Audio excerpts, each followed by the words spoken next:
I really needed Shion to be wrong once. Like, I needed Shion to be wrong once the whole fucking route, and he was never wrong, and that kind of irked me.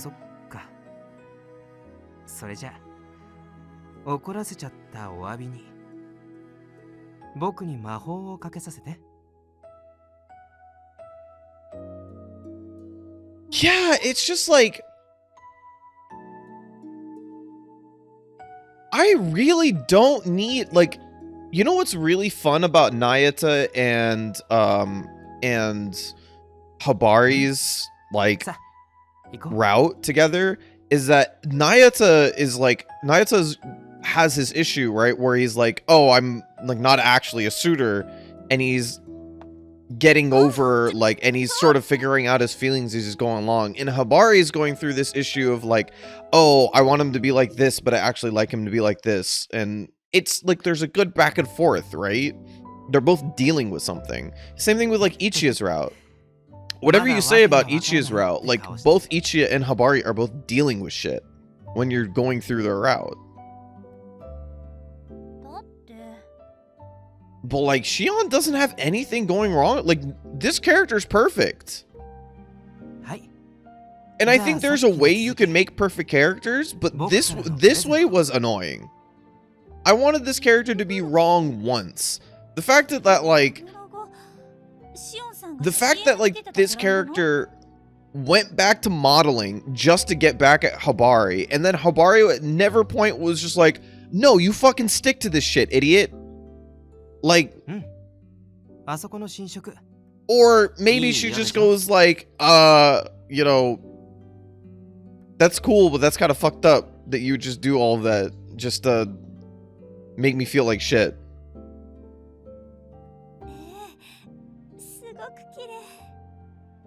Yeah, it never felt like he grew into liking Habari.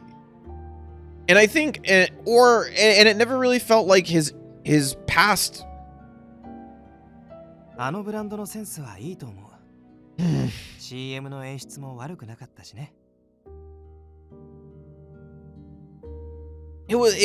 it's really, it's the one where this route was the one where I was like, this route felt like, because remember what I said like at the very beginning of playing the game? I know it's like a year ago at this point, or 8 months ago at this point, but one of the things that I really liked about this game is that it kind of reverses the roles of what a love interest was normally, right? Which is normally that you learn, like, the love interest looks so pretty and they look so enticing early on, and then later on you learn more and more about their life, and then you realize, oh, not everything's like flowers and as perfect as it can be, right? And usually with most otomes, there's one of those characters, right? Like Riku, or Ignis, or what's his face? Van Helsing. But this game, but in this game, everybody starts off with that. Yeah, like Cupid Parasite, I was told, is the same thing. Everybody starts off with the huge flaw in front of your face. So you're basically like, you're picking through these flaws to figure out what the actual character is. I think that's a cool concept. You never pick through it. Yeah, this character is flawed. He's vain. He thinks about his looks too much. He has this ability of like, he has this thing where he feels like he needs to be needed when he's like, he doesn't have this independent aspect to him. There's a lot of issues here, and it just goes like, at the end you go, yeah, none of those are the issues. Where Habari's issues were great in comparison. Like, they worked perfectly with Shion in the sense of like, she's tied to the Tojo name. She really wants somebody who meets that criteria for the image of that, but that is what's holding her back in general, is that whole idea of being like taken care of by the Tojo name and being having to succumb to what that means. And here's a person who goes, Oh, I don't care anything about that. I just want you. There's the rant, fuck. Well, there you go.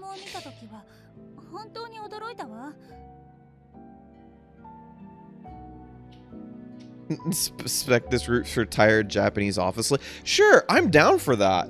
But you could still have that and then still have this character have an issue, right?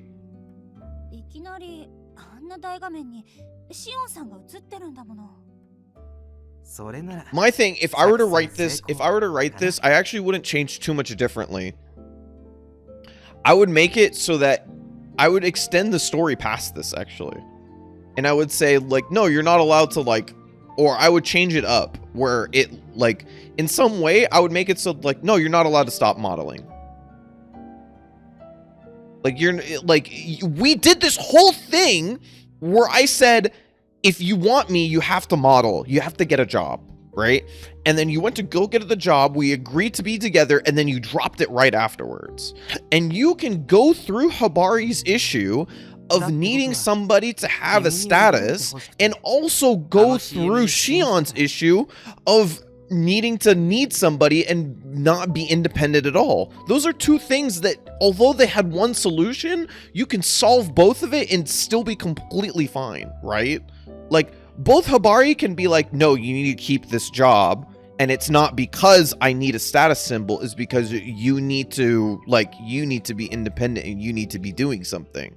And Shion can be like, okay, well, now that you've gotten over your issue of needing this to be a status thing for you, this makes me more comfortable with wanting to work, you know, or something like this. Yeah, I'm doing it for you.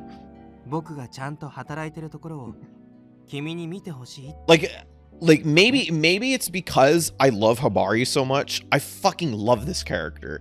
But to see her, like, kind of get shit on by Shion, trying to kind of get shit on by Shion most of the time, and she never gets to be right, sucks.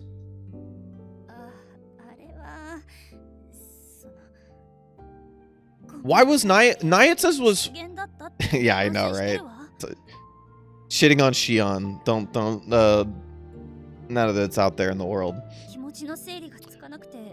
There was never, like, what's really fun about Nayatsa's route is that it feels like at the end, in the middle, they start working towards it, but by the end, they finally feel like they're working together, right? Like, Nayatsa doesn't give up his...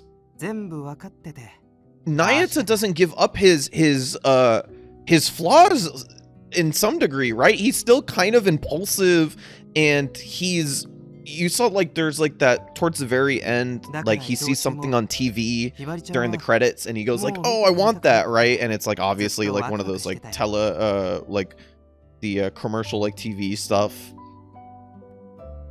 And Hibari's like, no, like, you're good, you don't need that. Like, that's perfect. Like, Hibari now helps Nayatsa with his, like, impulsive, weird, like, completely, like, inability to, like, sense danger aspect of him.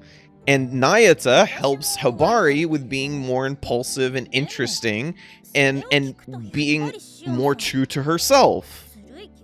It works together. This one feels like Shion is like, yeah, you are attached too much to the Tojo name.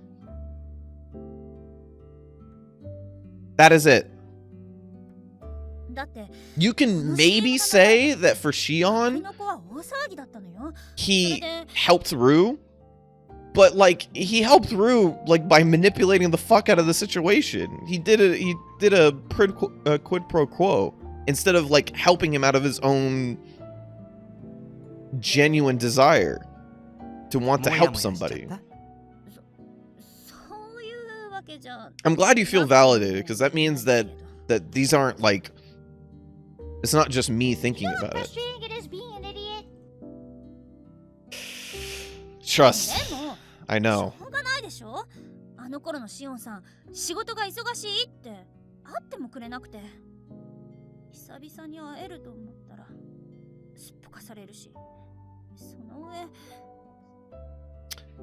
But yeah, どうしたの? And you know what really sucks too? Is that very tropey, like a very like stereotypical trope, is that the perfect looking guy has a big personality flaw, right? Like that's a very common thing, right? Is that like the guy who looks super pretty, maybe he's also rich or something like that, has this like huge personality flaw that keeps him from being an interest or being a love interest, or from somebody liking him completely and fully. And then you're supposed to get over that, right?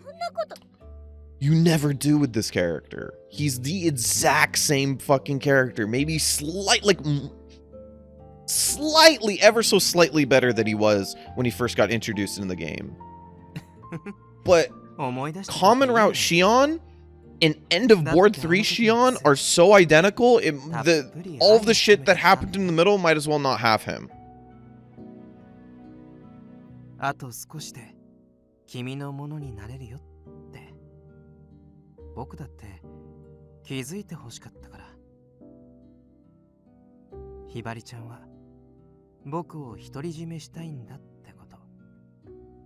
I feel like at some point the writers wrote themselves into a big problem here, which was Hibari wanted somebody who fit the image of the Tojo status. And for her, what that meant was Shion needed to model again. But then, after Shion starts modeling, she realizes that she doesn't actually care about any of that. She just wants to be around him, and that's her recognition of her loving him, right? So the natural conclusion to this would be Shion stops modeling, right? But you need something about Shion to improve in that situation as well. And that's the big problem. You can have her say, you need a model for you. You can have Shion go through during the modeling process of him sort of manipulating the situation so that Hibari's like wanting him more and more, that and you know, like being sad that he's not around as often. Shion himself can understand more and more that's like, oh, this is like fulfilling and I am wanting to do this on my own and I don't need other people to do this. There's so many ways you could have filled this out. I'm not saying it's perfect.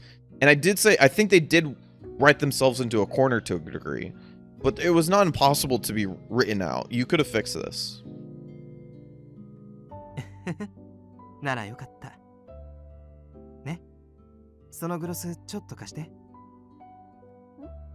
Yeah.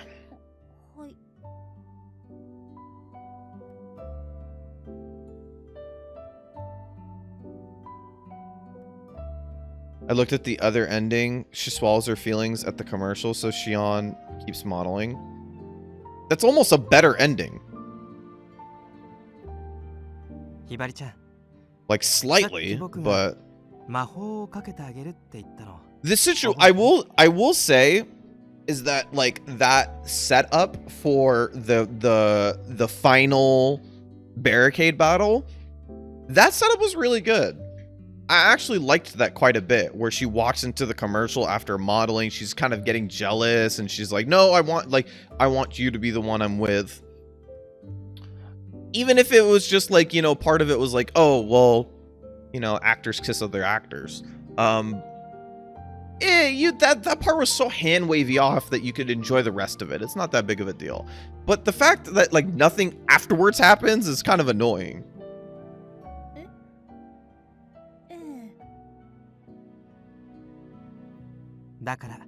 Yeah, it pretty much just reinforced, like, it just allowed him to be like, yeah, he's just manipulative the whole time.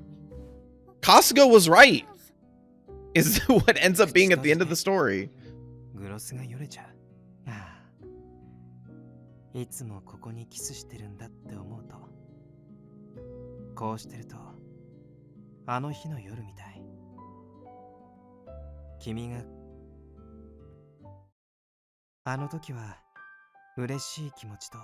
Yeah, I mean, his design's really good. Shion's design is really, really good. And I think the voice acting like fits the character extremely well. But you know, it goes back to what I felt like before, halfway through the third board. And I can confirm it now. This route needed another gear. We were stuck in second gear the entire time, and I thought we were going into third gear. We actually never did. It needed a third gear. This whole acting bit probably should have happened by the end of the second board.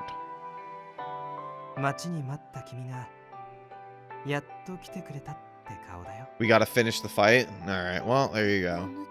There's your motivation. I guess we'll finish Ichi's route next stream, and then we'll do Taiga's route and finish Taiga's route. I don't know how much left of Ichi's route I have, but we can figure it out. It's like half the board, I think, half board 3, and then we'll do Taiga's route. I think it's I have more of Taiga's route than I do of Ichi's route, and then yeah. So we'll do the final route.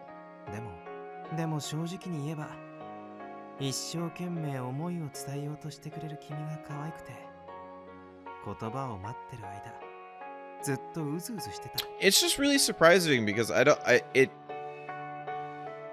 the whole premise of the game is set up like they have problems, right?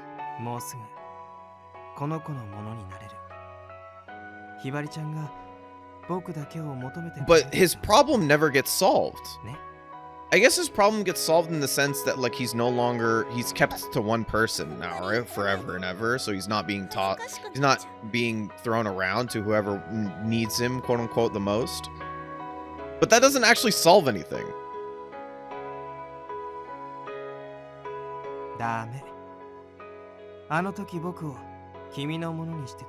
Like Ichi's initial problem and the story that he goes through are great. They make sense. Nayata's initial problem and the story that he goes through are great. They make sense. Like Shion's not so much.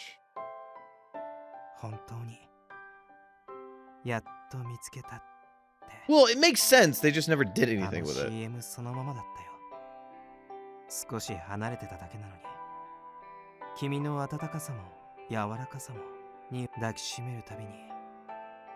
Holy shit, this is the longest fucking thing on Earth. How? Why is it this long? Nayata's was definitely not this long. Alright.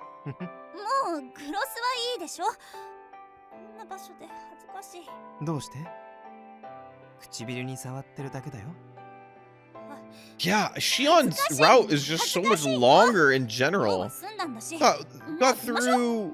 We got through Nayata's like so much quicker. Oh my god, there's another scene. I am this close to just flipping through this.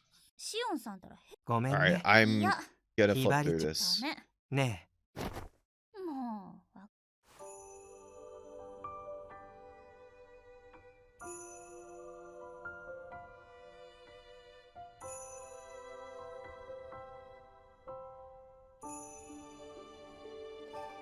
See, this is really cute.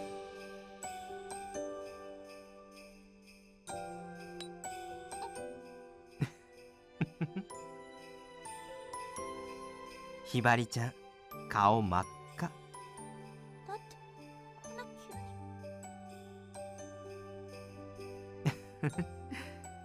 まるでファーストキスの時みたい。あの時もよ。やめて。そう？ Speedery. Yeah, I mean, I'm just kind of like over it at this point. This just took. This is kind of how I play when I play on my own. Unless I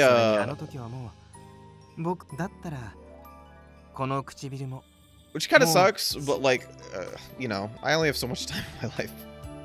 I wanna enjoy all the voice acting a lot of the time, but like, brother, these games are long sometimes. But if I were to read as fast as I normally do, then it'd probably be around this speed. Sometimes, yeah, I don't know. Just speed. Yeah, exactly. You just read through it, you're just like trying to get through it.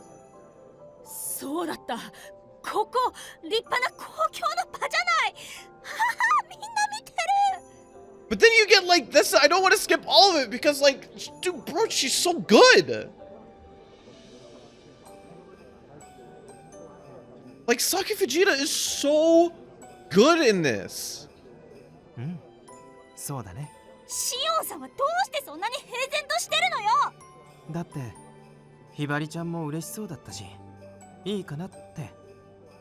Yeah, deep voice. The deep voices she does are so good. Oh man, Kat, if you really.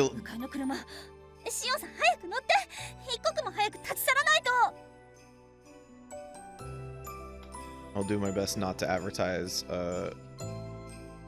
romantic killer.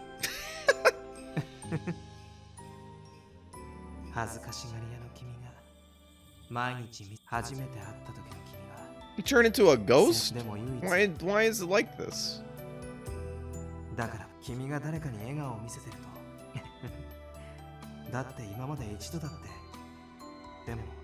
Oh, awesome. Yeah, I was thinking about getting the first volume. Why resist? Because I'll talk about it too much. Because I'll talk about it too much. Because I like it way too much. So? You don't want me to talk about things too much. Especially considering that it's so early in the season. Like, I'm almost certain that if you're watching it regularly, like per week, then you're only like on episode 6 or something, even if it's all out. I just binge watched it because I couldn't stop myself.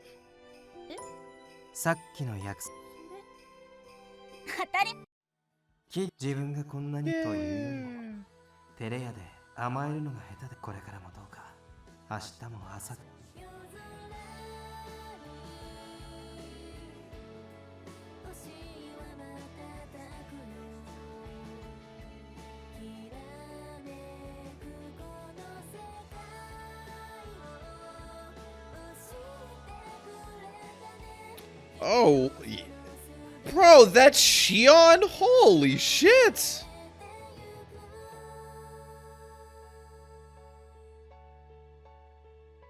Yeah, that's fucking crazy.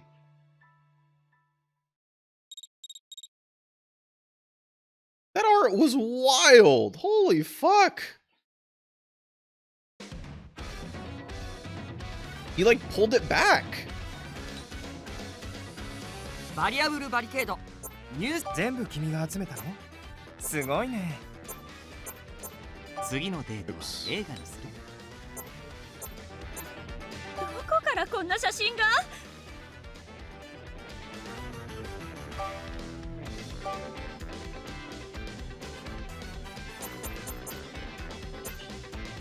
Oh, I guess there's a few CGs I need to finish. Where's this one? This one?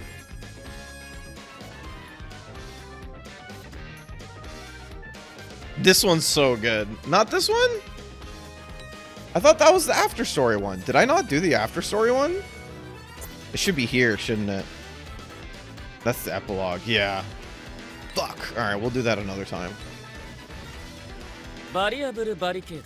Maybe that's why I thought it was... Maybe that's why I didn't think it was as long. Oh, that's really good. Alright, we'll do that. We'll do that another time.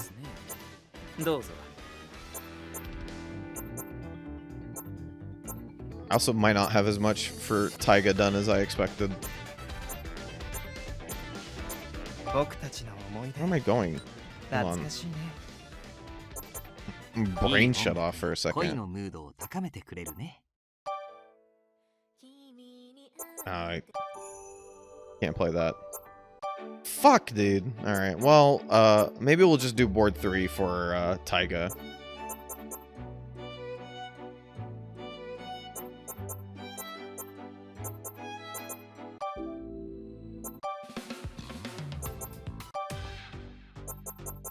Where's the other one?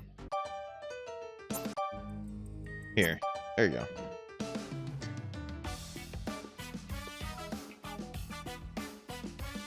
Okay. Well, as Shion's done, you heard my thoughts about it.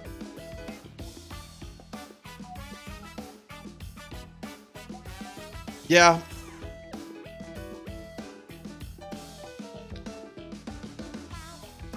I don't know. It's a route. Yeah, that's a good way to put it. It's a route. I would like to hear if somebody thought they liked it. I would like to hear their perspective.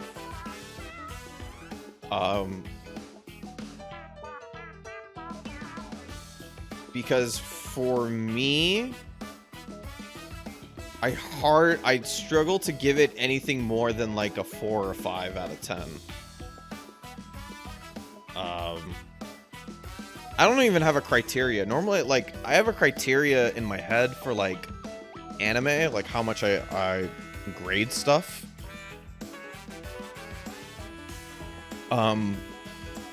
Or it's like, you know, like art and voice acting and music and stuff like that, right?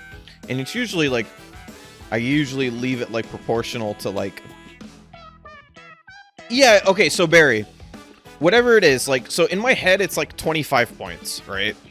And for anime, the biggest lion's share, the biggest point, so out of 25, I have 7 in my head. 7 points are how much I liked it, which is by far the most. Like, the other is like 5 for story, 5 for characters, stuff like that, right? 5 for art and animation, and then and usually I will change the slides a little bit for if, like, let's say it's a show that's about music, how much do I like the music? Maybe the music gets a little bit more, sort of thing. But the lion's share, and I think this should be for everybody actually. Whenever you grade something, the lion's share of the grade should be like the biggest portion of the grade. I shouldn't say the lion's share. The biggest portion of the grade should be how much you liked it. It's like, if you liked it, boom. That should be the most important aspect of it, right?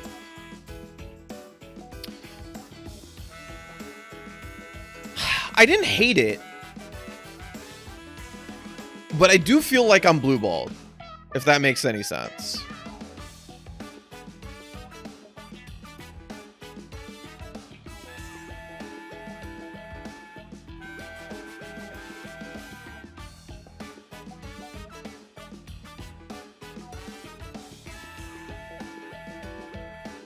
Oh, 100%. 100%, Lion. We talked about it a while ago. It was like, I watched an anime that I thought was like kind of trash, but hey, I watched it all. I can't say that about a bunch of other anime that I think is probably technically better, right? Same thing with like Romantic Killer. Romantic Killer's my main issue with Romantic Killer is that like some of the other sides of the love interests aren't developed as well as I would have liked. For a story that is about being kind of like Otome-esque, the characters do not get similar shares of story. So you're naturally emotionally invested in one character ending up being the love interest for the main character over all the other ones. That doesn't mean I still didn't fucking love the shit out of it. I still fucking love that show. I can still say there's problems with it. Yeah, this thing, Barrett, like, I was still super invested in it. Yeah, Nayata's, I think what Nayata's does really well is that it keeps the story going. It never starts like, it's pittering and, hold on. Hit the mute button in time. It never feels like it's stalling out too hard. Where it felt like Shion's route stalled out so hard. Yeah, like Nayata's story goes. It like goes from one step to the next. He goes, oh, I want to be your bodyguard. She's like, okay, fine, that seems dumb, but whatever. He becomes the bodyguard. You get through it, and then he does this, you know, the super cool bodyguard thing, and then she goes, oh, I don't know if I like this. Like, it goes from one part to the next. Shion's sub-character is also a turd. Yeah, it could have been, he could have been a turd in a good way, though, right? Like, Rue should have been Shion's image as a kid. Like, okay, let's think about it like this, right? Sorry, I'm doing an adjustment right now. Think about it like this.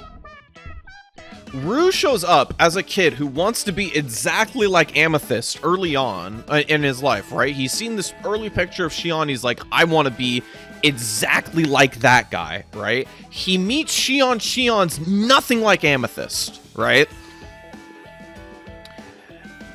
Then we learn that Shion has this issue with his father that could or could not have made him the way that he is right now. And you'd say it probably did, right? That's the backstory, is that Leclerc's, like, overall not caring about his son and only needing him as a means to an end sort of made him want to be needed by other people. That part makes sense, right? But at no point does he go, oh, that's the core of my issue, is my detachment with my father. And instead he just goes, yeah, it's the way that it is. Which is okay, don't get me wrong. Like, there are people in the world who have that relationship with their father, and that's fine. But you can't also have it a source of an issue and then bring Rue into, like, you bring Rue into it. Rue is supposed to be exactly the same as Shion as a kid in terms of wanting to develop like Amethyst. He learns that don't meet your heroes, folks. And nothing changes about either Rue or Shion, which is the problem, right? Shion should have looked at Rue and said, oh, I don't want him to be like that. I should change the way that I interact with kids. I should teach him more about Leclerc. I should tell him that, like, needing something that badly is a bad thing, right? And Rue should have been like, my obsession with being an angel for Leclerc is unhealthy, and I saw what it did to Shion, and now I don't want that for me, right?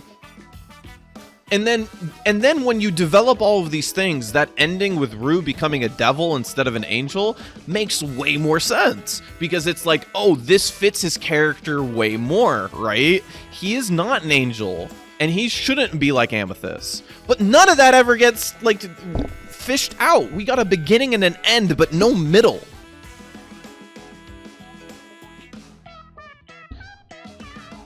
Everybody's emotionally mature in Shion's route to a fault, though. That's the problem. I can't have every single character be like, well, that's the way that it is. Like, cool, fine. Like, people are allowed to have that relationship with their father. But when you never tease out... I'm glad you like it, Kat. But when you never tease out the issue afterwards that causes it, then... you have to, like, then we're just here. Like, we just stand here going like, okay, well, the story's over.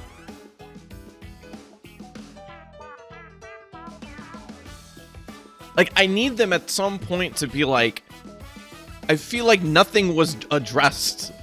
Everything was talked about, but nothing was addressed. Rue could have been great, right? But Rue ended up not mattering at all. Same thing, like, Kojiro's great because Kojiro not only is sort of like a similar version of Nayata and sort of the beginning of his story, but also is like this like pseudo father figure that's sort of helping him along the way, and also ends up being a little bit of the image of the problem as well. In a lot of ways, he brings Nayata together complete as a character. You know me, like, when we play 1926 or Pio Fiore, I love Kusogaki. Like, I fucking love shitty children. They're so funny. But, like, we got, like, Kusogaki to, like, the extreme. And we didn't have... And I never liked the kid ever. Because he never followed through as a character. Like Luca is like absurdly Kusogaki when he first starts. And then he develops as a character, right? Is like, he's a shithead. He doesn't... But no. So when you first meet Luca's like, oh, like, get away from me. You guys are like obviously way better than us and you think you're way better than us, right? And then when he meets Lily and talks to Lily, he's like, oh, not everybody's like this. And then he starts working with Gil, and then he becomes a part of the Visconti, basically. He learns to trust, and then it makes his life better. And the trust issues came from having, like, being in a poor location with a mother who's, you know, going through shit herself.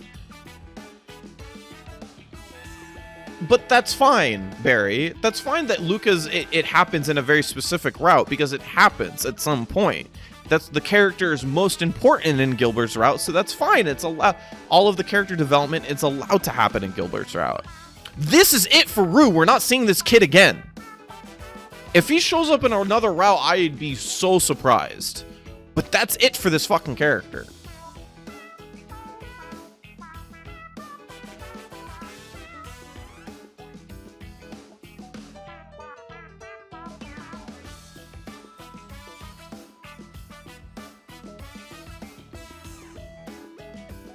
Yeah. Every now and then, I have like this. I truly, honestly have this like fear in my heart, pretty routinely, that I like things too much, and I don't have an ability to have like be critical about things in any important way.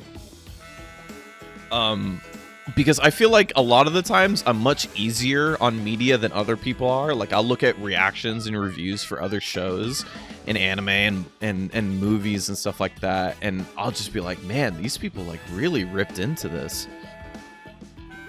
But every now and then you get something like this and you go, okay, well, you know, my critiques aren't too bad. You know, you can't like when I got done through Code Realize, I'm like, I liked all of it.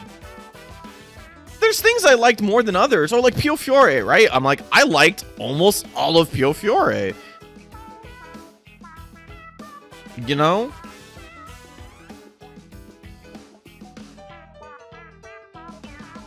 So, yeah.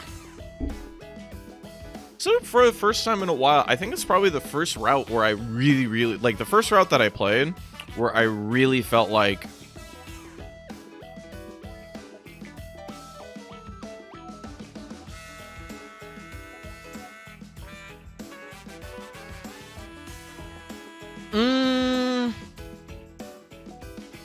like I said, there's things that I disliked about Pio Fiore that aren't like the hugest problem though, right? The Meanwhile stories cut in way too fucking hard. The routing is overly complicated sometimes, even if it's unique.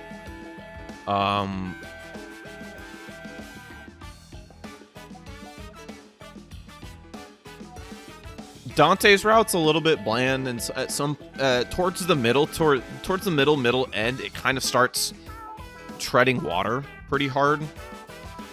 Where they're just sitting in the room and they're just going like, hey, what's up? I get that that's that point where they're like, you know, sort of becoming closer through proximity, but like it's still like very little was happening at that time. For a game like Pio Fiore where shit happens, right? Yeah, sorry, you like my voice acting of my acting of the situation. Yeah, they just sat around and drank. And don't get me wrong, like I actually really like the idea of like becoming closer because of proximity, right? And they had to naturally learn more about each other. But for a game like, I don't think it fits a game like Pio Fiore. Pure Fury is a much more action-heavy... No, Barry, that's you. I don't know if they... There you go. Yeah. I have way more praise to sing about Pure Fury. Yeah, like, Mia, I will say 100%, I don't think that you could figure out the routing for Pure Fury easily. Like, if I did not have a walkthrough, I would be losing my mind. It would take way too much freaking time.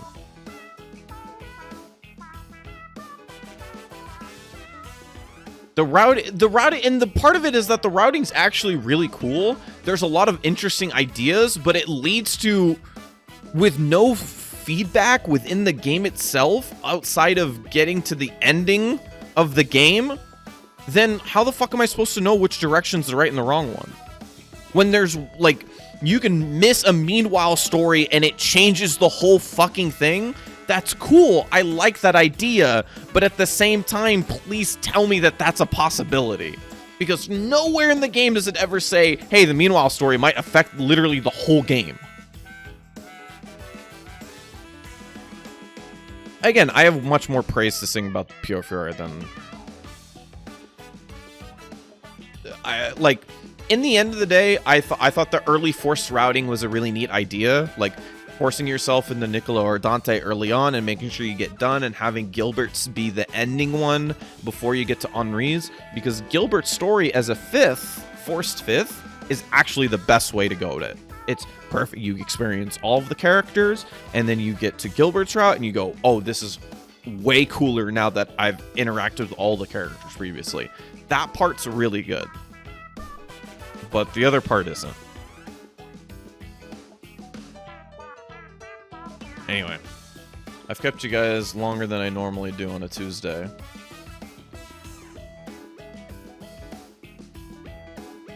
So, I'm sorry about that. But, as Tech said, the rant came late this time. So maybe we should have started this... Maybe we should have started the stream early. Have you finished all the routes in Berry? No, I haven't. I have... apparently more of Taiga's than I expected, and then I have Ichia's, I have like half a board of Ichia's left, and then therefore I don't have the ending done.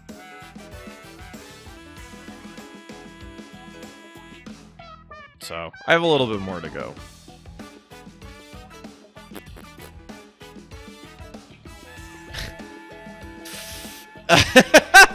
Yeah, I did it for Lion.